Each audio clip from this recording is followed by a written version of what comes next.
Dan with 3D Auto Repair. Today we're looking at a 2006 Ford F-250 with the 6-liter Powerstroke. The customer came in complaining that the battery light was intermittently flashing on and off. He had taken it somewhere and they tested the alternator for him. He thought that the alternator was good according to their tests, so he wanted us to check the batteries.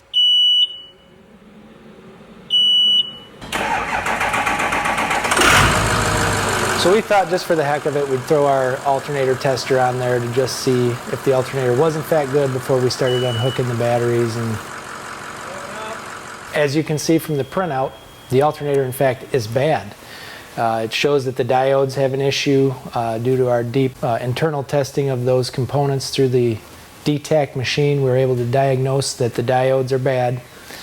We advised the customer that in fact the alternator does test bad, implying that intermittent light on and off on the dash was probably due to the alternator not putting out enough voltage all the time like it should. We put a new alternator on, we retested it to make sure that it does test good.